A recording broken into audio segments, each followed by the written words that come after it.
One Piece live action has surpassed all expectations, and barring some sort of colossal viewer drop-off, I think that a season 2 is practically guaranteed. Or just flat out guaranteed, because we have some interesting information here which tells us that Netflix may have already committed to a season 2 and production may have already begun. Or at least begun pre-strike. Because for one thing, the role of Dragon has allegedly already been cast. His name is Dean DeMonts, and whilst Dragon was technically in season 1, you can see him at Roger's execution, you do not see his face. And to the best of my knowledge, this actor does not appear in season 1. But it makes sense that you would have to cast the role pretty damn quickly, because Dragon pretty immediately shows up at the beginning of season 2 if we're picking up from Logtown. But in regards to the season 2, the ratings for the first season have been phenomenal. Over the weekend, One Piece was the #1 most viewed show in 86 countries. But the key factor isn't the initial hype. According to what's on Netflix, the upcoming weeks are going to be key to the show getting renewed. As we've covered before, renewals come down to several metrics, and we only get our eyeballs on a few of them. One is very much the completion rate, the number of people who start and go on to finish a show. As we've covered multiple times before, for week 2 we'd need to see a healthy increase in viewership, and then in weeks 3 and 4, it'll be all about the hold of viewing hours. If it falls off a cliff, more than 60%, it could be game over. Brackets, no season 2, closed brackets, full stop, quotation marks. Which I don't actually think sounds particularly encouraging, because it's like, yes, this is the #1 show on our platform, but also we want more. But I do get it though, it's like YouTube. It doesn't matter how many people click your video, what matters is the retention. And remembering that season 1 cost Netflix reportedly around $18 million dues per episode, I can definitely understand their expectation of high performance. Despite this, a lot of fans have already started mapping out the entirety of One Piece and planning the 7, 8, 9, 10 season long expectations. To which I say, let's just hold up here. We do need to remember that this is a Netflix project, and it takes something very, very special to go even beyond 4 seasons on this platform, especially something that costs this amount of money. But also, One Piece, apart from money, has a particularly unique problem, one that the showrunner Steven Maeda has stated in an interview. I think that One Piece particularly is going to be very difficult to adapt everything, to really do the story justice and hit every single kind of moment and location and antagonist, I think will be very, very difficult just by virtue of the sheer size and scope of it, not to mention how long it takes to shoot. I mean, it took us a year of shooting after 2 years of working on story and scripts. And so I think that process could certainly be streamlined, but at the same time, it takes a long time.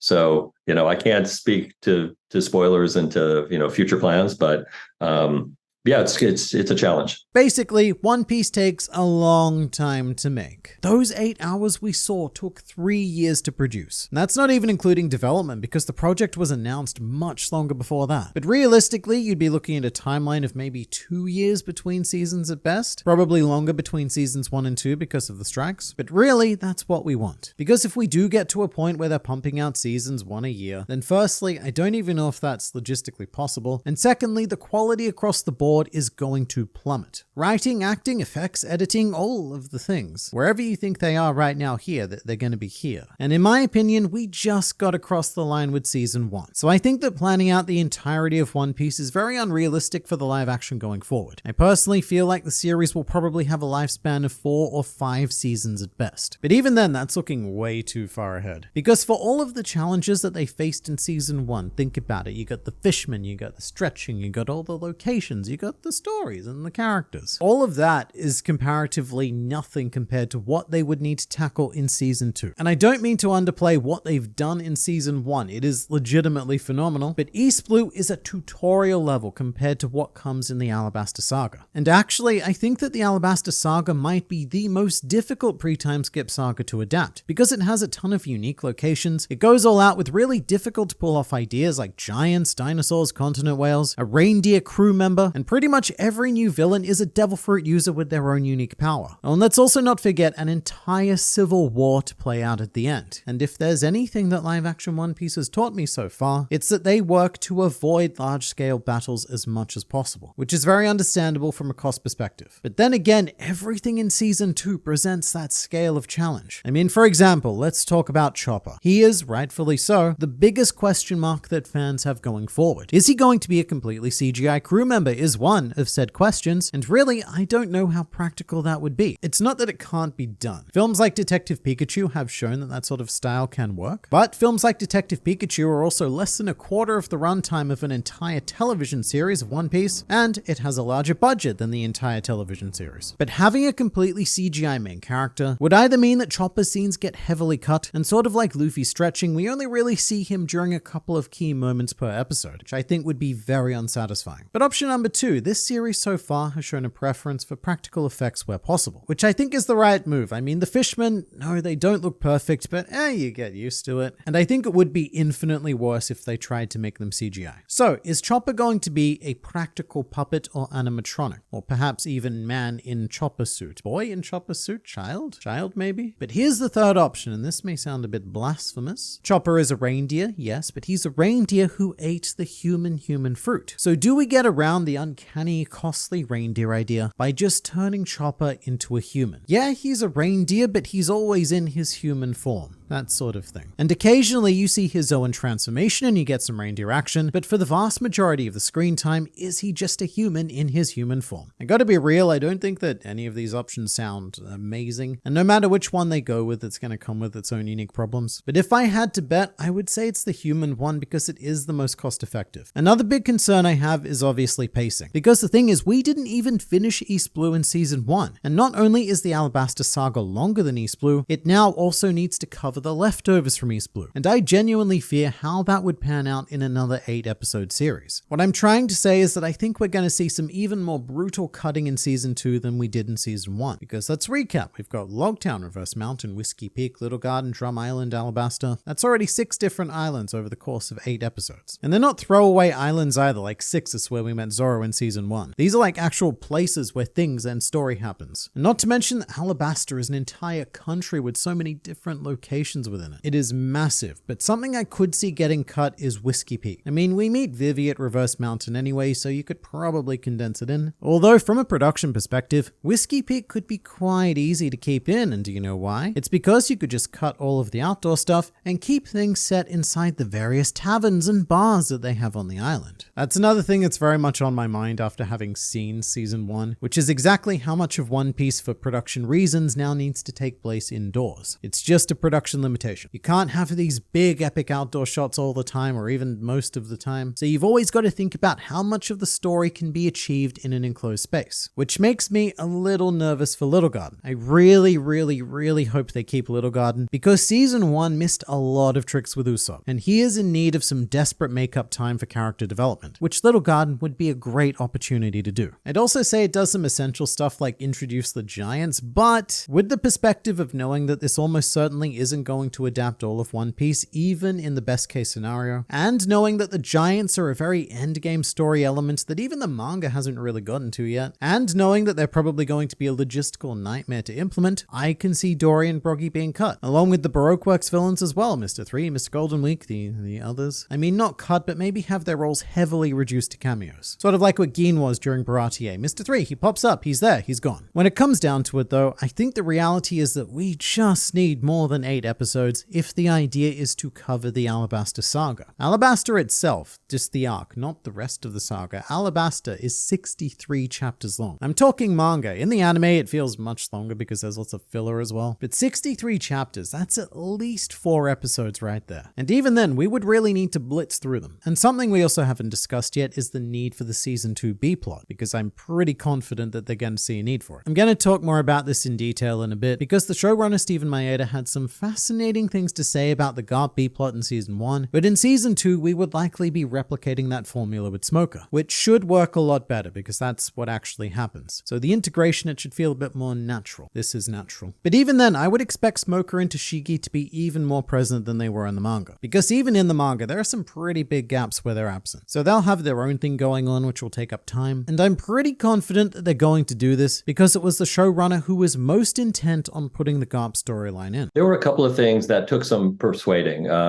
And if there was something that Oda-san was really unhappy with, we found a way to change it.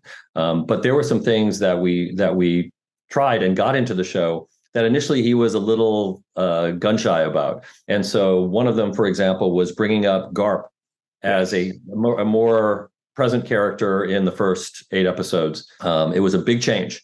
And I thought it was something that we really needed in order to keep the stakes up and let it feel like it wasn't just a fun adventure where we were meeting different antagonists and different villains and pirates, but where there was an actual kind of presence, organized presence and fearsome presence that was behind Luffy and pursuing. So that was definitely a big challenge. So basically, Oda was very hesitant about including the Garp plotline. The exact wording is he was a bit gun-shy, but it was something that the showrunner felt the series needed. And I get where he's coming from. Whether you realize it or not, a lot of Western TV revolves around that formula of following multiple stories at once. But I do find it quite interesting that the Garp plot, which is the most commonly criticized aspect of Season 1 across the board, was something that Oda wasn't really keen on and took a lot of persuading to allow to happen. Now, in Stephen Maeda's defense, for non-One Piece fans, they do seem to quite enjoy the Garp story, at least from all of the anecdotal evidence I've seen, and also a lot of existing One Piece fans do as well, but they are the distinct minority from what I've seen. But I think that One Piece fans would be completely on board with this subplot if, one, the Straw Hats, especially Usopp, had gotten the time and care they needed, because as it is, what it looks like is that the Marine plot takes time away from them. And it's true, because Koby, Helmeppo, and Garp all receive more screen time than Usopp. But also, I genuinely love Koby and Helmeppo in this. It's just Garp that irks me. So I wonder if it would have been possible to do this a little bit differently. And disclaimer here, I am not a writer. I'm not in anything. I'm just a dude in a room. But here's my shitty idea. Instead of Garp pursuing Luffy, it's Captain Morgan. Just stay with me. Morgan is the one who allowed the map to be stolen at Shellstown, and so to save face, he needs to take action to go and get it back. So he sets out with his Marine squad, including Helmeppo and new recruit Koby. I think that Morgan works better as a recurring villain because unlike Garp, I actually believe that Morgan can fail. But this challenges Koby because Captain Morgan is not what he thought a Marine was. If anything, Morgan is much more similar to Alvida. They're both incredibly narcissistic dictators, and Koby has very much found himself in the same position as he was before. Meanwhile, over the course of the series, Helmeppo evolves because he starts to realize that his father isn't quite the Marine hero he pretends to be. For example, at the end of episode 4, we see Kuro departing Syrup Village, and so maybe in episode 5, Morgan's ship stumbles upon Kuro, but hang on now. The entire reason why Morgan is famous is because he's the one who apparently killed Kuro. So Helmeppo realizes that his father is a complete fraud and has his epiphany. In pursuit of the map, they end up at Arlong Park because that's where the map ends up. So the Marines go there, and maybe you even replace Nezumi's role with Morgan. Morgan, because he's a greedy evil mofo, accepts a bribe from Arlong and steals Nami's treasure, which Koby and Helmeppo see happen and need to make a decision. Do they follow orders or do they follow their own sense of justice? And during the climax, Koby and Helmeppo do the right thing and are forced into conflict with Captain Morgan, and they defeat him through some sort of clever idea and are both arrested for mutiny. So at the very end of the series, they're taken to a dark Marine office to be punished, only to be met with Vice Admiral Garp, who just laughs and decides to take them both on as his apprentices because of their sense of justice. Anyway, that's my Captain Morgan fanfiction, because I think that Garp he's just too big a presence for East Blue, and the Luffy grandfather connection kind of blows that load a bit too early. In fact, here's the thing, you actually need to give a spoiler warning to someone before they watch the live action if they're familiar with One Piece at all, because you can be 400 chapters or 300 episodes into One Piece and this East Blue adaptation will spoil you big time. But let's talk about Oda briefly. He was quite heavily involved in the live action, and I do think it's fair to say that it would have been a complete disaster without him. Even Stephen Maeda admits that there were proposals that Oda was vehemently against being put into the series. Nothing against the show creatives, but I think that even they would admit that the only ingredient that makes One Piece work is Oda. And if the show goes forward into future seasons, I wonder how much involvement he's going to continue to have, because the live action has taken up quite a bit of his already insanely packed schedule, which is part of what has led to the manga taking more and more breaks in the last 2 years. For the live action to succeed, I do think the manga needs to suffer a bit, not in terms of quality, but in terms of frequency, because I don't think that any of us want a scenario where he is not at the helm of this. And you know what this does tell me though is that no other anime should ever be touched for a live action adaptation, because One Piece had what I think may be the best possible situation. Yes, I do complain about it for only having 8 episodes, but that just seems to be the ceiling of possibilities in our time, considering that each episode cost more than an episode of Game of Thrones, and Eiichiro Oda had a lot of power. Plus the showrunners are genuine fans of the series, as are most of the cast. You really could not ask for a a more passionate team. And yet the result of all of that is still quite mixed, which tells me that even if live action One Piece did break the curse, absolutely nothing else is going to reach the heights of this series unless it also abides by that perfect set of conditions. And also another thing, the Netflix release model. After watching the whole series, I think it is absolutely insane that Netflix dumps all 8 episodes at once, because I think that's a maneuver you would pull if you weren't confident with your show. You dump it all at once, you get as much watch time as possible before people realize,